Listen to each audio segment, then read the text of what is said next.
Well, thank you very much for joining us again for the Short Arts Club at Home reading and discussion series. And thank you all especially for being stalwarts, for being loyal.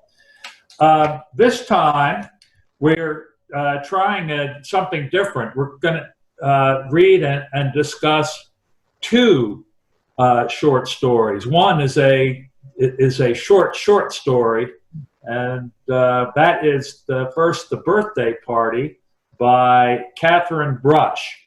Now, I take it everyone has the text of the stories, that you receive those in PDF format. I want to make sure that everyone has the text, and hopefully it's the same text so that we are all on the same page. The second one I saw it, but I couldn't get it to come up. But in other words, I couldn't print it out. So you don't have it now? I have to sit then with it and not see you. I mean, it's got one or the other. But I do have the first one. I could drop out after the birthday party. That was really interesting. Okay. All right. So the birthday party. I first encountered this story as a graduate student in English decades ago, and I taught it several times in English classes. I was always struck by the poignancy and the keenness and the wit of the story in just 3 paragraphs. I think it says a lot in those 3 paragraphs. Plus, students always had something to say about it. They responded well to it, and I thought that the story would fly with our short story reading and discussion group. Now, briefly, some notes about Katherine Brush. And by the way, I found her name spelt 2 different ways.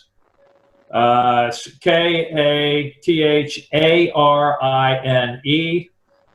Katherine, and I'm not really sure which one is definitive.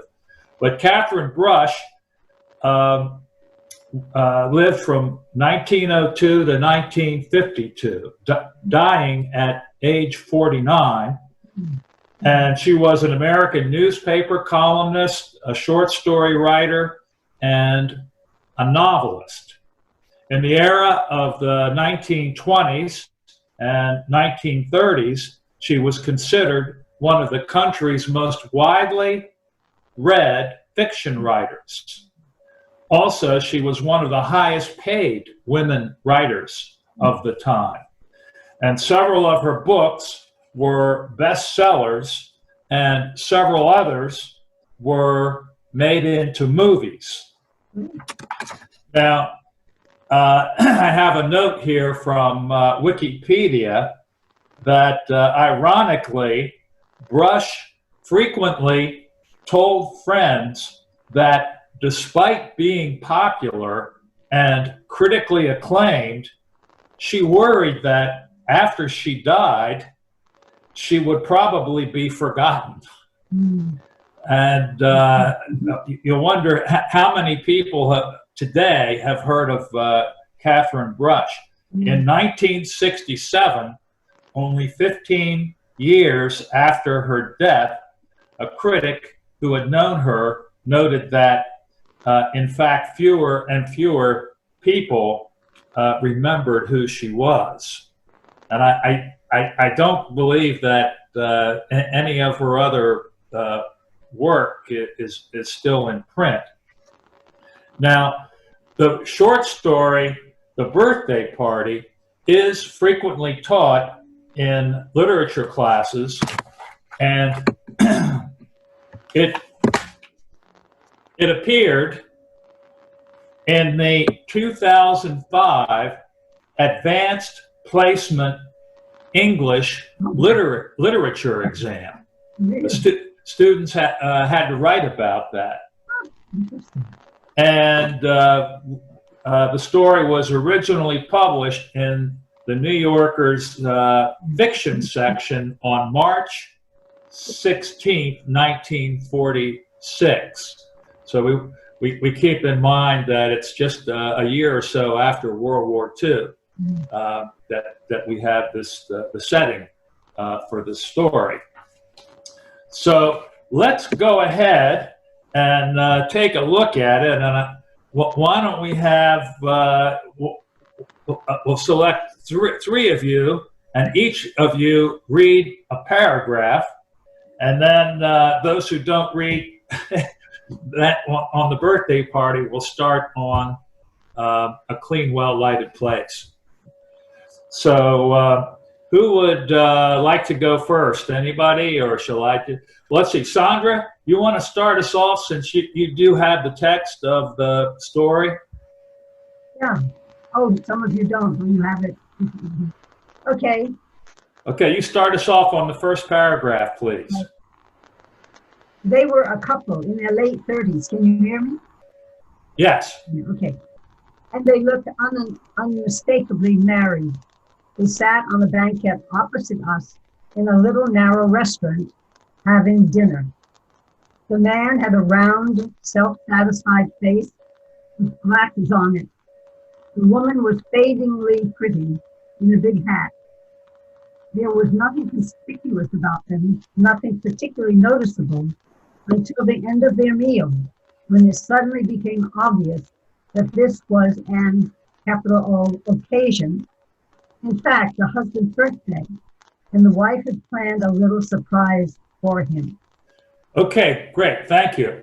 Well, come to think of it, since a couple is the focus of character in this story, why don't we have you, Marilyn, and Dwayne read each of the other paragraphs. So, Dwayne, you want to do the middle one, please? Sure. It arrived in the form of a small but glossy birthday cake. One pink candle burning in the center. Oops. The head waiter brought it in and placed it before the husband, and meanwhile the violin and piano orchestra played Happy Birthday to You. And the wife beamed with shy pride over her little surprise.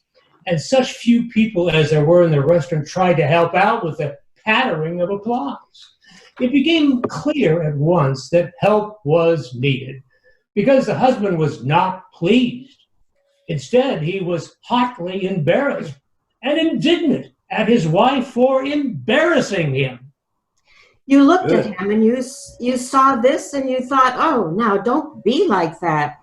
But he was like that. And as soon as the little cake had been deposited on the table and the orchestra had finished the birthday piece and the general attention had shifted from the man and the woman, I saw him say something to her under his breath, some punishing thing, quick and curt and unkind. I couldn't bear to look at the woman then, so I stared at my plate and waited for quite a long time.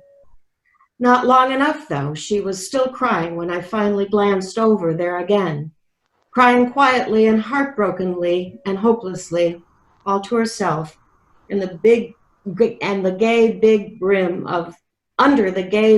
brim of her best hat. Okay. Well, thank you. Well, let's open the conversation generally and ask what are your general thoughts about the story, or what jumps out at you? That is not clear at all. It's not straightforward. How so? Well, I became confused about who was the speaker. Okay. Okay. Who was the observer? Who was the speaker? Each paragraph seemed to be more confusing. Mm-hmm. Okay. Are there any details in there that suggest to us who the speaker is, or who is telling the story? I thought at first that it was a woman that was telling the story, was the speaker, the voice, whatever. And then I became uncertain as it went on and wasn't sure that was a woman or whether that was a man telling, despite that wouldn't seem as if That would be the way it is. Okay. Catherine, you wanted to comment? Well, it says in the second sentence, they sat on a banquette opposite us. Mhm. So I'm assuming there's another couple watching that couple. But I would say it was a woman, because women are usually the ones who notice such things. Okay. But I mean, that's just, it could have been two women, it could have been two men, it could have been a man and a woman. We really don't know, but it's such a cruel, it's a very cruel act on the part of this husband. And my thought was that he could have been a veteran, a war veteran, and maybe he was very, just an angry, he was just an angry person. Dealing Okay. with all that he had been through.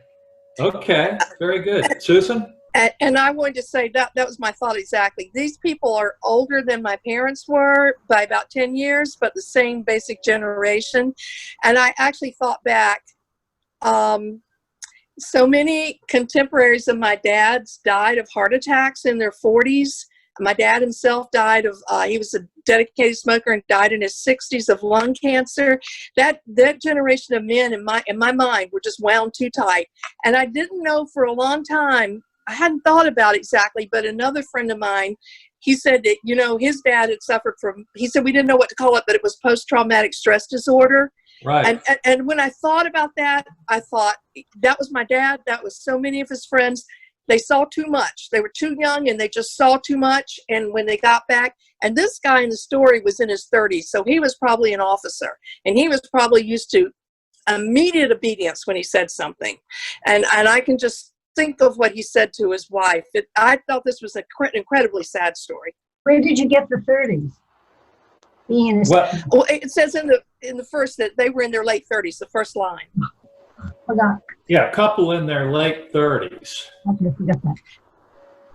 But it was also in the 40s. So it's a very different social time from now. And that's what got me. I think some of the things, the way they were taken, would not be taken that way by the parties that were in it in this day and age. Their response wouldn't be the same. Well, Dwayne, go ahead. I'm reminded of the play/movie. The subject was roses. I don't know whether anyone else has seen the production of it or the movie. It was actually starred Jack Albertson and Patricia Neal and a young actor by the name of Martin Sheen. And Jack Albertson was a real jerk, and he was difficult to be around. And this just reminded me exactly of that couple. What's the name of that film? The subject was roses. I remember that, but I can't remember the scene. Well, it was a pretty well ongoing scene where the father continued to berate the wife through the entire thing, as well as his son. It's the son. Yeah. He had just come back from World War II. So we don't know for a fact that the husband has come back from War II, but it's a feasible thing. That could well be. Well, maybe he's upset because he has flat feet. but what about his behavior? Does that excuse his behavior and his treatment of his wife, who is obviously trying to surprise and please him? I think that's a part of the time. That's why I say it's really different. I don't think a man could get away with that now the way they could. The man was the head of the household. He was the boss. He was the owned everything. Everything was back then that way. So a man could do and get away with that, I think, whereas now he just couldn't get away the same way. That was my reaction. I think in that last when he's talking about she's crying, and it says crying quietly and heartbrokenly and hopelessly all to herself. Mhm. Okay, I'm conjecturing here, but I'm guessing this is a couple that didn't have kids. I mean, it's a birthday dinner and they're out by themselves, and he's probably berated her for the last 10 years. You know, they didn't have kids. She doesn't do what he wants. He probably doesn't even like her hat. She's not pretty. Her looks are going, and and he probably is just grinding her down. Is what I think. Yeah, it's an unhappy relationship, and she seems to be stuck in it. She probably didn't have an alternative in that day and age. It's verbal abuse, isn't it? Absolutely. I mean, there's a hint of an abusive relationship. Remember, here. she couldn't have a good job with good money in the 40s, so she'd have to put up with all that. Right. If we look at that sociological context, I wanted to comment on the point of view. Sandra, you were bringing that up, and then Catherine, you said that the speaker is identified as us. Well, the speaker says in the second sentence, they sat on the banquette opposite us. So that it's another couple, like you say. There could be a man and a woman, or two women, and then in the last paragraph, she says, you looked at him and you saw this and you thought, oh, now don't be like that. But he was like that. And it seems that part of the effect of the impact of the story is that the narrator, it's a third person narrator, it is at a table right next door, right next to this table where this action is taking place, and it gives it an immediacy. There's also, though, the other one is putting them down in that paragraph where, oh, no, don't be like that. Now, somebody's putting somebody down there. Is that the husband telling the spouse in this other couple? Or is this the woman saying to the man, oh, don't be like that, don't be like that? So in that second couple, is that going down, other put downs? Yeah.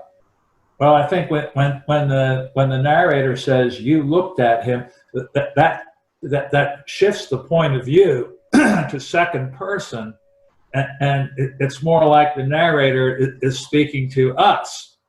We, or you, the audience, and it just makes it really poignant and immediate. Any other details that jump out? Well, I think that the author uses a great deal of imagery and does a very good job of bringing that in and sort of laying it out in front of you. And so as you're reading, your mind is taking all this in. You can see that glossy cake, and you can see something I think is very important, that big floppy hat that she has on. And of course, to me, that's a metaphor. And the metaphor is that she has a big heart. And that's why at the end there, she's crying silently, pretty much. But it was because her heart was broken. Right. And maybe also that in this marital relationship that there's more to it than meets the eye. Yeah. That the hat kind of conceals the reality of that relationship. It's also what people wore in the 40s. True. It's also interesting that she's still trying, even though it's kind of clear to everybody that, this is a doomed relationship. It's a bad marriage. The husband is a jerk. The husband of the narrator looks over at him and thinks, what an asshole. And yet the woman is still trying, and now her heart is broken, and you kind of wonder what's going to happen next. Is she finally going to realize this is irredeemable, this marriage, and move on, or is she just going to keep going ahead with her She doesn't have any kind of salary in the 40s. Women. Yeah, she didn't really have too many options. Well, it does say, it says she was crying quietly and hopelessly. So maybe this was sort of a last ditch effort on her part to please him and do something, and this didn't work, and so it was kind of hopeless at that point. Yeah, it's kind of hints at the futility of the relationship. It doesn't seem to have much future, and they're in their 30s, late 30s. Are they still going to be married in 10 years? I think you have to keep considering that she just didn't have options. She probably didn't have much of an education. She wasn't working, no doubt, because most women weren't working then. And she, in her late 30s, how's she going to start over again? And that's why she's hopeless, because she knows she's stuck. Yeah, good point. I'd still like to know who is speaking. Who is in the third paragraph, the first sentence? Who's that? In the third paragraph? First sentence, Well, that's the onlooker, the person at the narrator, the third person narrator. And is that narrator saying to his companion, whoever it is, oh, now don't be like that? As I interpret it, the narrator is telling us, because the narrator says, you know, so we looked at him and we saw what was going on, and we thought, oh, now don't be like that. It's a source of I guess empathy, putting us the readers in the shoes of the observer. Yeah, Catherine, unmute. Oh, I thought it's a thought. It's not. She didn't actually say it. She thought that. Oh, that's true. Yeah. Where I said it's another put down. The person's trying to figure out what's going on in somebody's head, and they're saying that might not have been what that person was thinking. It's a really put down. No, it's the narrator is saying that she looked at the husband and she says, now don't be like that. But she says it in her head. But is she saying it about the husband? Yes. Yes. Well, no, I thought she was saying it about, so the narrator, let's assume it's a woman, and she's sitting with her husband, and they're observing this fiasco of a birthday party, and the narrator is looking at her husband, and the husband is looking at the idiot who insulted his wife, and he is thinking, the good husband, if you will, oh, now don't be like that. He's as if he's trying to project his thoughts to his comrade husband, the bad guy, the bad husband. So the good husband is communicating to the bad husband, please, you're really hurting somebody, don't do it. Well, so in a way, the narrator is the wife, and the wife is kind of also saying something good about her own relationship, her own marriage. She's got a good marriage because she and her husband are simpatico. They both realize they're observing something which is terrible, and they agree. And so that you can be read two different ways. It can be read as you being her partner. Yes. Looked at him, or it can be you meaning us. That's how I take it. Yeah. I think figuratively. You meaning us. But it could go either way, really. Yeah. I guess so. Figuratively, I think it's us, the reader, but literally, it's the person that she's with, who I assume is her spouse. Yeah. Dwayne?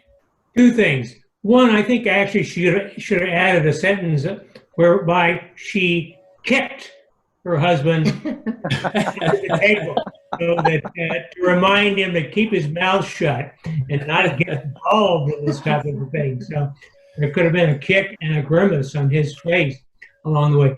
Secondly, I think this article or this story can be summed up with one word: toxic. Okay. I wanted to say something. I like that in the middle of the second paragraph, the wife beamed with shy pride over her little surprise. I just thought that was such a beautiful little description. And the fact that other people in the restaurant also noticed the relationship was a bit rocky, and they tried to help. And there was no helping the situation, but I thought it was quite endearing that people could see what was going on, and they were trying to assuage the situation. Yeah, good point. And I think we can all relate to it in that we've all been at a restaurant where there's a birthday party, and maybe we've even joined in the singing of Happy Birthday.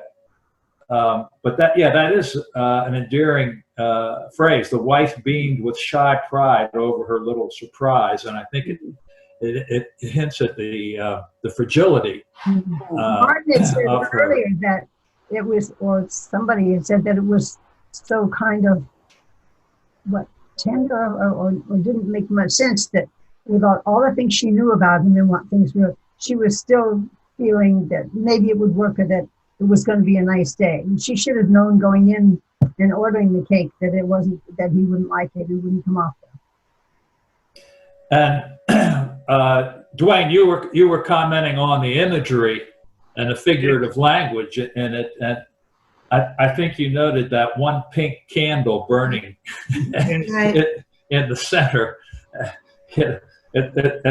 That's a strong image.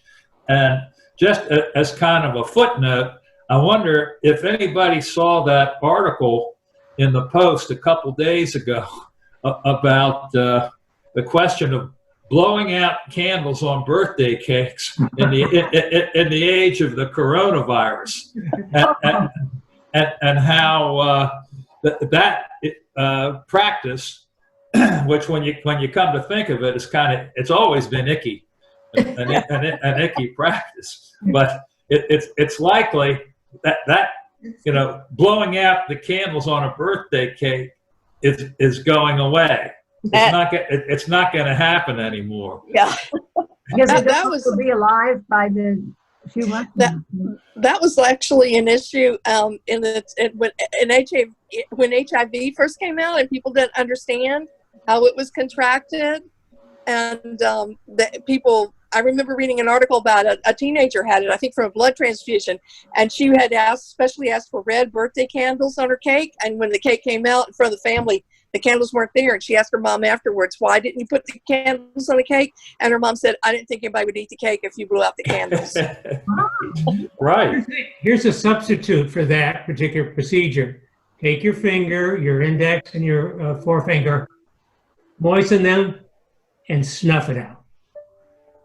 Okay, but what if you have 30-some candles? Well, that's what I was trying to think of. In the 30s, why did they have 7 or something like that instead of 1? Because you always used to have the number that you were old, and he wasn't 1 year old, so they didn't want to call the fire department. I guess it wasn't 31. So what was that? This is kind of off the subject, but on my father's 98th birthday at Ingleside, you know where that is in Rock Creek Park? It's a senior center. My brothers and I had a birthday for him, and we foolishly put 98 candles on that cake, and we were in a little room there, and when he blew out the candles, it let off a plume of smoke, and it went up, and it set off the smoke alarm. and the fire department came in Northwest DC. Oh, So it was a fluke accident, but it was pretty funny when you think how could about you it. put that many candles on one cake? Yeah, it was. I think it was my idea to do. It was No my good deed goes unpunished, right, Bill? right. Okay.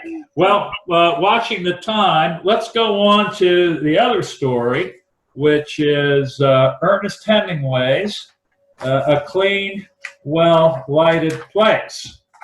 Okay. And some of you may be familiar with this story. This story is one that I encountered in a college English class.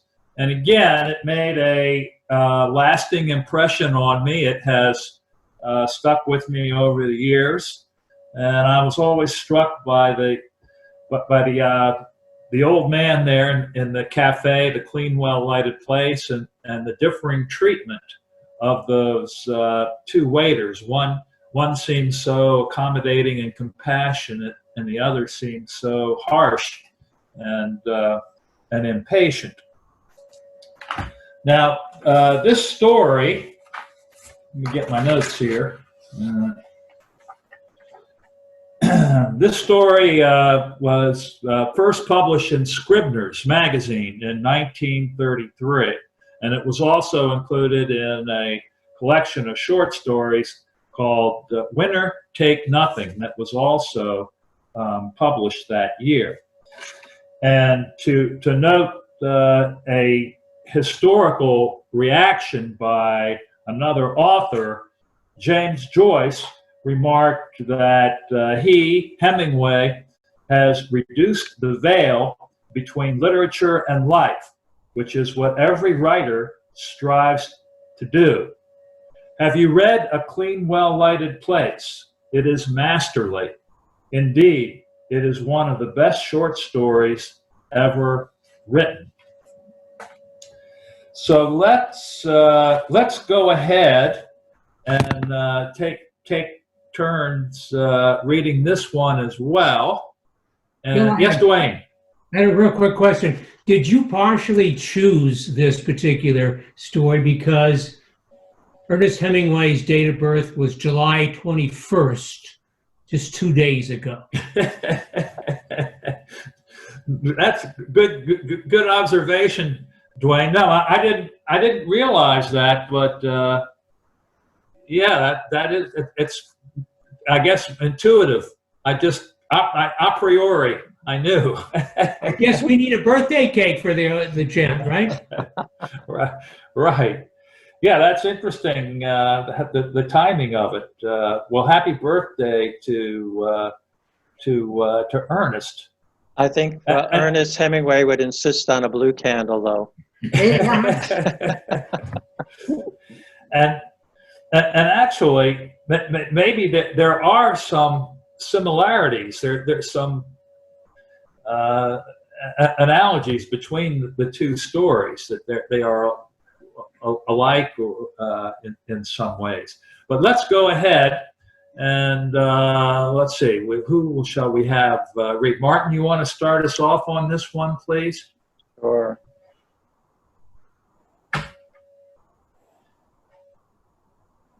It was very late, and everyone had left the cafe except an old man who sat in the shadow, the leaves of the tree made against the electric light. In the daytime, the street was dusty, but at night the dew settled the dust, and the old man liked to sit late because he was deaf, and now at night it was quiet, and he felt the difference.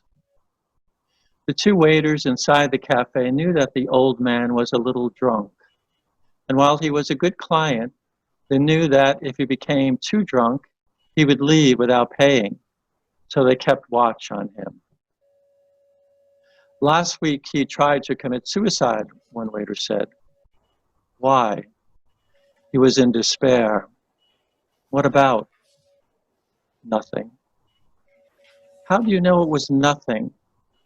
He has plenty of money. Okay, thank you. Susan? you want to take it from there? They sat together at a table that was close against the wall near the door of the cafe and looked at the terrace where the tables were all empty, except where the old man sat in the shadow of the leaves of the tree that moved slightly in the wind. A girl and a soldier went by in the street. The street light shone on the brass number on his collar. The girl wore no head covering and hurried beside him. The guard will pick him up, one waiter said. What does it matter if he gets what he's after? He had better get off the street now. The guard will get him. They went by 5 minutes ago. The old man sitting in the shadow rapped on his saucer with his glass. The younger waiter went over to him. What do you want? The old man looked at him. Another brandy, he said. You'll be drunk, the waiter said. The old man looked at him. The waiter went away. He'll stay all night, he said to his colleague. I'm sleepy now. I never get into bed before 3 o'clock. He should have killed himself last week. The waiter took the brandy bottle and another saucer from the counter inside the cafe and marched out to the old man's table. He put down the saucer and poured the glass full of brandy. Okay, thank you. Catherine, your turn. You should have killed yourself last week, he said to the deaf man. The old man motioned with his finger. A little more, he said. The waiter poured on into the glass so that the brandy slopped over and ran down the stem into the top saucer of the pile. Thank you, the old man said. The waiter took the bottle back inside the cafe. He sat down at the table with his colleague again. He's drunk now, he said. He's drunk every night. What did he want to kill himself for? How should I know? How did he do it? He hung himself with a rope. Who cut him down? His niece. Why did they do it? Fear for his soul. How much money has he got? He's got plenty. He must be 80 years old. Anyway, I should say he was 80. Okay, thank you. Let's see, Sandra, you want to read again? No, I don't have it. Remember, I don't. Oh, okay. I wasn't able to print it out, or I can't get to it once. Okay. Well, I'm going to take a turn. Okay. Okay. I wish he would go home. I never get to bed before 3 o'clock. What kind of hour is that to get to bed? He stays up because he likes it. He's lonely. I'm not lonely. I have a wife waiting in bed for me. He had a wife once too. A wife would be no good to him now. You can't tell. He might be better with a wife. His niece looks after him. You said she cut him down. I know. I wouldn't want to be that old. An old man is a nasty thing. Not always. This old man is clean. He drinks without spilling. Even now, drunk. Look at him. I don't want to look at him. I wish he would go home. He has no regard for those who must work. Okay. Let's see. Marilyn, you want to go ahead? Okay. The old man looked from his glass across the square, then over at the waiters. Another brandy, he said, pointing to his glass. The waiter, who was in a hurry, came over. Finished, he said, speaking with that omission of syntax stupid people employ when talking to drunken people or foreigners. No more tonight. Close now. Another, said the old man. No, finished. The waiter wiped the edge of the table with a towel and shook his head. The old man stood up, slowly counted the saucers, took a leather coin purse from his pocket and paid for the drinks, leaving half a pesito tip. The waiter watched him go down the street, a very old man walking unsteadily, but with dignity. Why didn't you let him stay and drink? The unhurried waiter asked. They were putting up the shutters. It is not 2:30. I want to go home to bed. Well, what is an hour? More to me than to him. An hour is the same. You talk like an old man yourself. He can buy a bottle and drink at home. It's not the same. No, it is not, agreed the waiter with a wife. He did not wish to be unjust. He was only in a hurry. Okay, great, thank you. Dwayne, you want to take it from there? Sure. And you? You have no fear of going home before your usual hour. Are you trying to insult me? No, hombre. Only to make a joke. No, the waiter who was in a hurry said, rising from pulling down the metal shutters. I have confidence. I am all confidence. You have youth, confidence, and a job, the old waiter said. You have everything. And what do you lack? Everything but work. You have everything I have. No, I never had confidence, and I'm not young. Come on, stop talking nonsense and lock up. I am of those who would like to stay late at the cafe, the older waiter said. With those who do not want to go to bed, with those who need a light for the night. I want to go home and into bed. We're two different kinds, the older waiter said. He was now dressed to go home.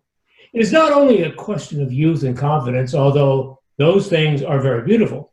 Every night I am reluctant to close up because there may be someone who needs the cafe. Okay, good, thank you. Susan? Hombre, there are bodegas open all night long. You do not understand. This is a clean and pleasant cafe. It is well lighted. The light is very good, and also now there are shadows of the leaves. Good night, said the younger waiter. Good night, the other said. Turning off the electric light, he continued the conversation with himself. It was the light, of course, but it is necessary that the place be clean and pleasant. You do not want music. Certainly you do not want music. Nor can you stand before a bar with dignity, although that is all that is provided for these hours. What did he fear? It was not a fear or dread. It was nothing that he knew too well. It was all a nothing, and a man was a nothing too. It was only that, and light was all it needed, and a certain cleanness and order.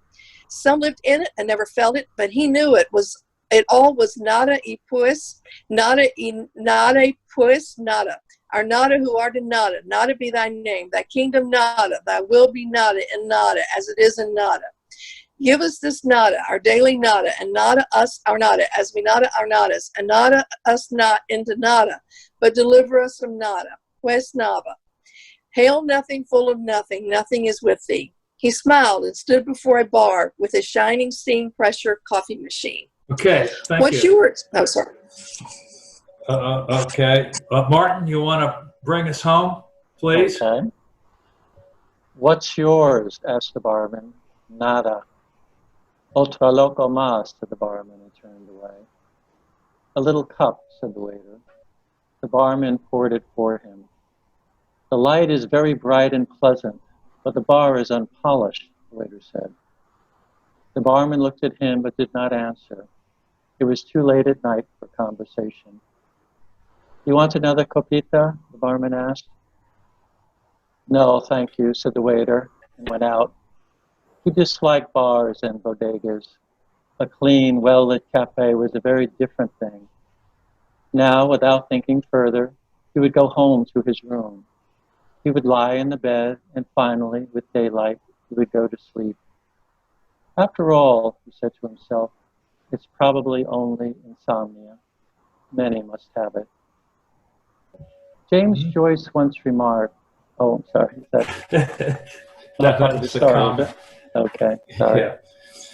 So hearing it read aloud, I was really struck by how much the dialogue sounds like the script of a play. She does. And I think, well, Dwayne and Marilyn, you are actors. I think you probably get that especially too. That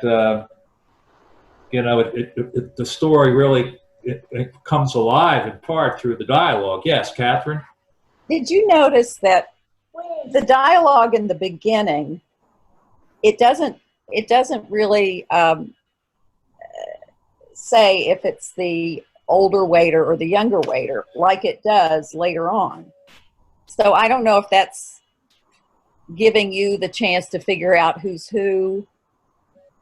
Do you see what I mean? You kind of do have to follow it to see who is speaking, but where it says last week he tried to commit suicide, one waiter said. So we don't know which waiter that is. We don't know. But then later on, he qualifies them by saying, by giving an adjective to the to each one.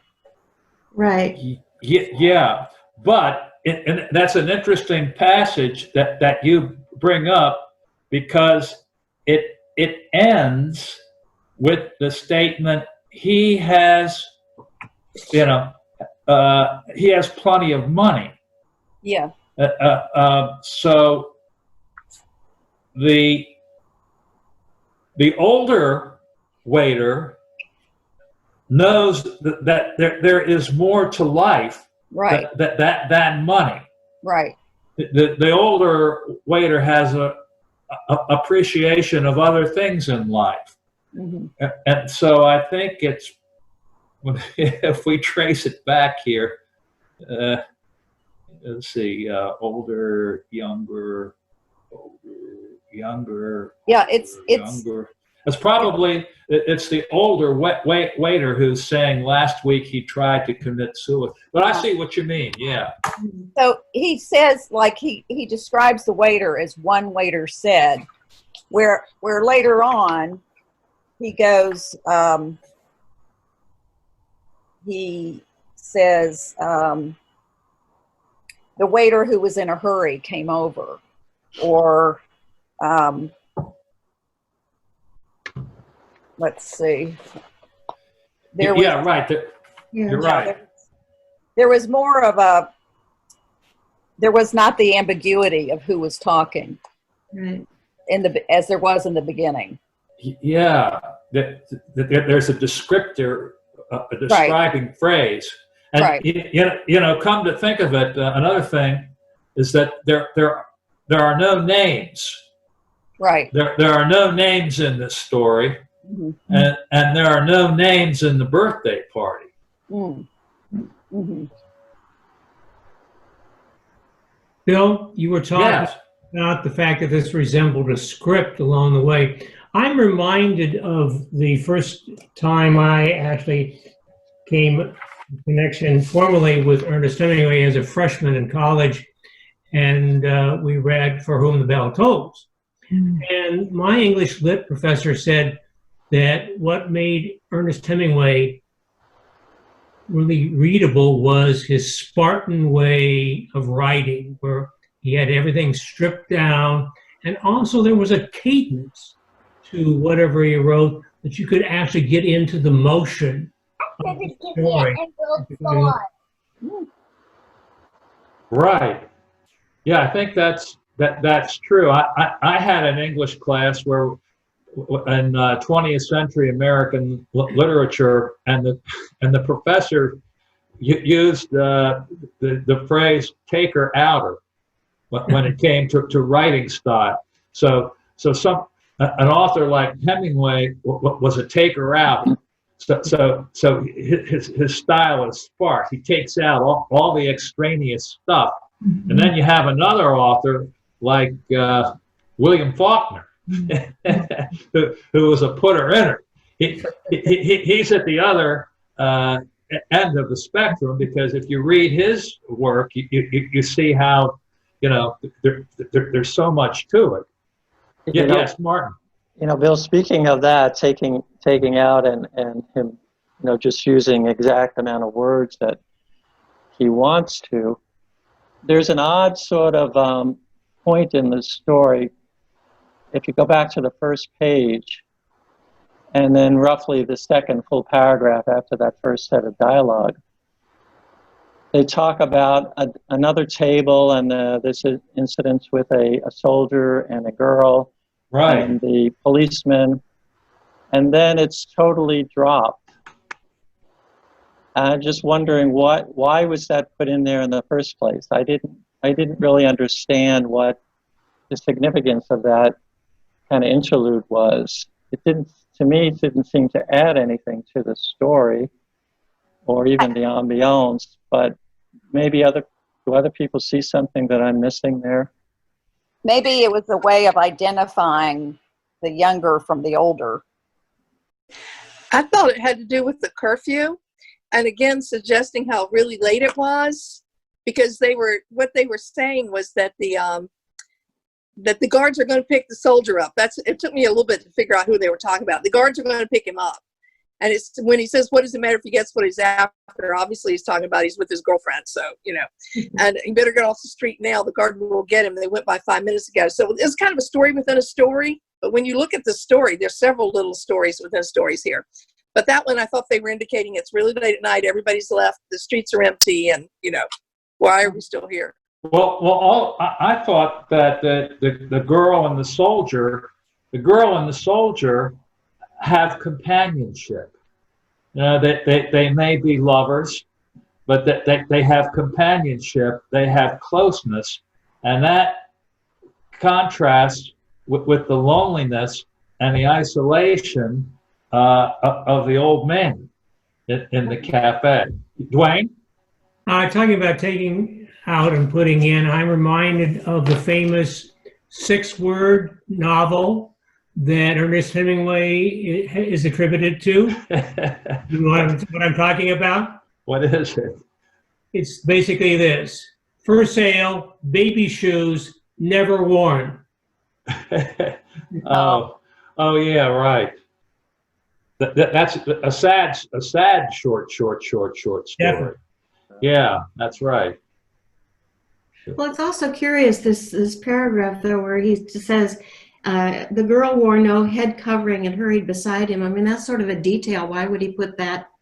If he's an economy of words, why would he go into that kind of detail? I thought it was kind of odd. I think it said something about the girl. I think this was in, was this written, I think you said the 30s? Yeah, 1933, so it would be post-World War I. And I think I know when my mom was in college in the late 30s, early 40s, and you could not leave the campus and go out on the street unless you had on a hat and gloves, actually. And I think the fact she had no head coverings kind of suggests something about the girl. She was either very young or she was, maybe not completely proper. Well, Yeah. it was Spain, so they always wore. They were always either the women had chaperones and head coverings. So the fact that she didn't. Well, again, maybe it's a sign of being footloose and fancy free, and that would help to show the contrast of youth and youthful exuberance with the this decrepit old man. Well, is it set in a particular time period also? I'm now that I'm looking at it, it sounds like it's almost Spain during the maybe the Civil War, and I mean, why would the soldier have to be worried about being picked up, and why is there a curfew? I also was wondering if this was part of a series. Is this short story part of a collection? And do these people come back later? Because they don't seem to have a real place in this particular story, but I'm wondering if Ernest Hemingway was just introducing them, and then at some other point in this collection, if there's part of a collection, if they come back later. Well, that's a good question. I don't know of any of the other stories in Winter Take Nothing. That if this is part of a collection, there might be some recurrent themes, or but I'm not sure.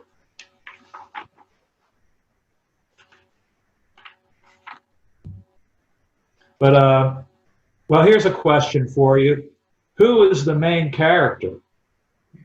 Can we identify a protagonist? Is it mainly the old man's story, or is it the main character the older waiter? I thought it seemed like the older waiter to me. And why do you think that, Marilyn? It seemed to me that he was the one that was most prominent in it, and he was the one who was going through some internal things, I think, about the old man and his relationship and his identifying with this older deaf man, and then at the end he's the one that continues on and goes to the pub or the beer bar, I guess it was, and it just seemed like it was more his story to me. Yeah, that's a good point, and hearing you say that makes me think that he acts as kind of a bridge between the old man and the younger waiter. The old man does not have much of a voice, but I think that the older waiter he's not as old as the old man, but he has wisdom of years, the wisdom of relatively old age, and he's got an understanding and appreciation that the younger waiter does not have. Well, one of the things, though, that struck me about the older waiter is that when he starts on the nada, nada, nada, nada monologue, he was more nihilistic than I would have expected.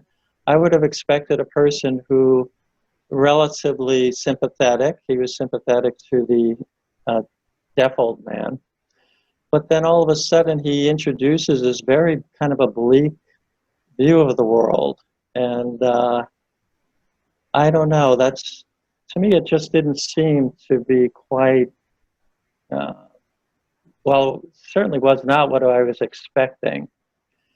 And I'm not sure what his wisdom was then, that the world is basically empty and there's nothing to live for and nothing to look forward to. And maybe he thought, I mean, the young man was the one who said he thought the old man should have just gone ahead and hanged himself. What was the point of cutting him down? And yet the old man the old waiter seems to be the one who's got a very nihilistic view of the world. But He's out yes, a lighted place, and he seeks out the light, so it was a kind of contradictory, I thought, in that regard. if you look at the bottom of the pages aren't numbered, unfortunately, but 1, 2, 3, or page 4, it has at the very top, what is an hour? What is an hour? Do you see that? At the bottom of that page, where we have the old waiter saying, I am one of those who like to stay late at the cafe. You see that? He says, I am one of those who like to stay late at the cafe. And with all those who do not want to go to bed, with all those who need a light for the night. And the younger waiter says, I want to go home and into bed. And the older waiter says, we are of two different kinds. He was now dressed to go home. It is not only a question of youth and confidence, although those things are very beautiful. Each night I am reluctant to close up, because there may be someone who needs the cafe. So there's the wisdom that he understands the function of the clean, well-lighted place.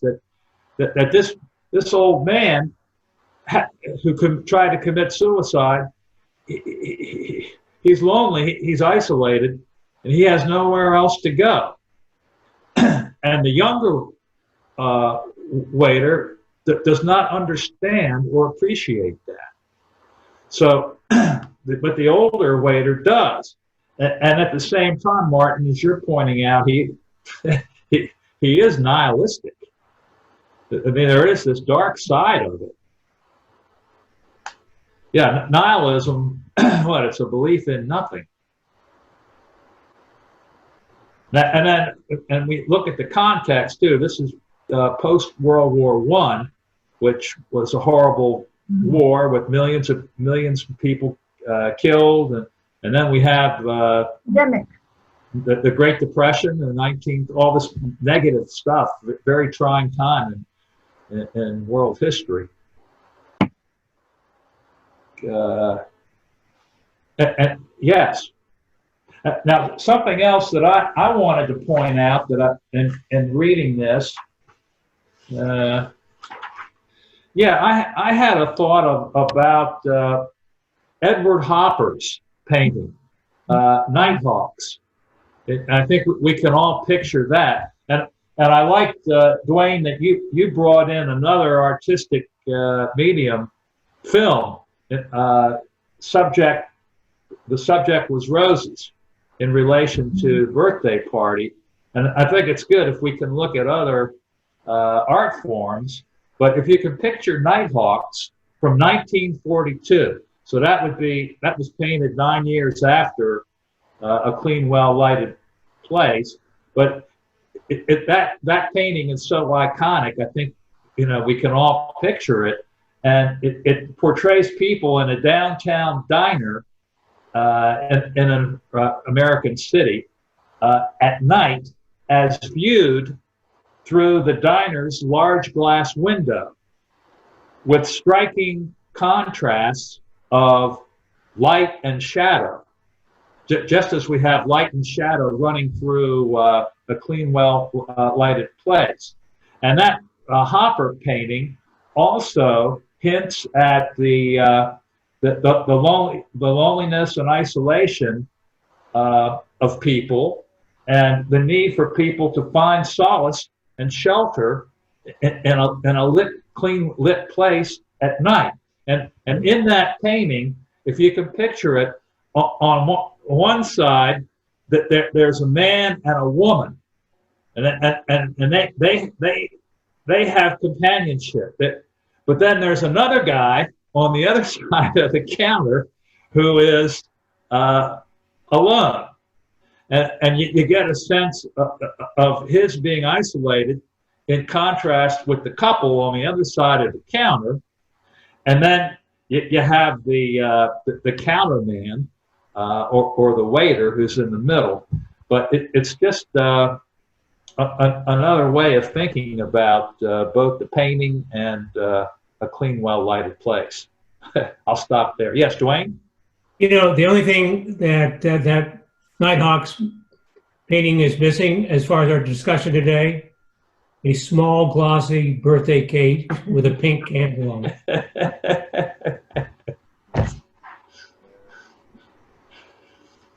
So, well, anything else about this story?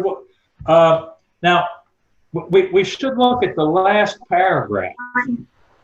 So look at the last paragraph where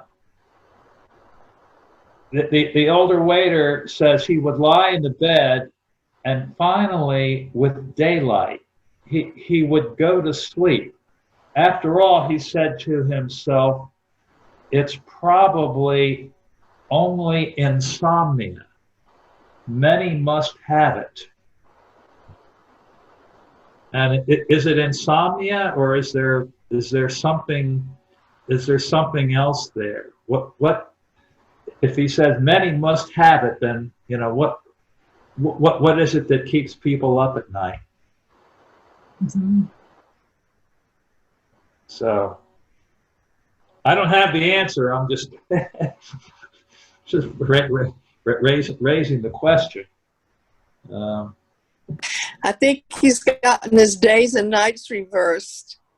And I think when this lockdown started and it was really strict, I knew some people who had done that. They started staying up way too late and sleeping too late because, they were reversing their days and nights. I think that's what the older way. Yeah. And there was one other thing that I thought was interesting. If you look on 1, 2, 3, 4. Oh, it's the page that says, "What is an hour?" Do you see that? It says, "What is an hour?" And it's, if you look at the bottom of the previous page, it's the younger waiter. He says, "I want to go to bed." And the older waiter says, "You know, what is an hour? What if we let the old man stay another hour to be in the cafe?" And the younger waiter says, "More to me than to him." And then the older waiter says, "An hour is the same." And then the younger one says, "You talk like an old man yourself." But I thought it was interesting that the idea that our sense of time depends on age.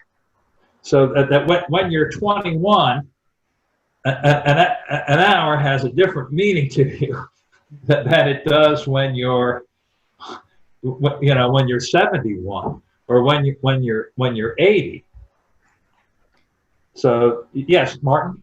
You know, one of the things about this story is when you first read it, your sympathy is not with the young waiter at all. He seems very callous, and he just wants to kind of dismiss the old man.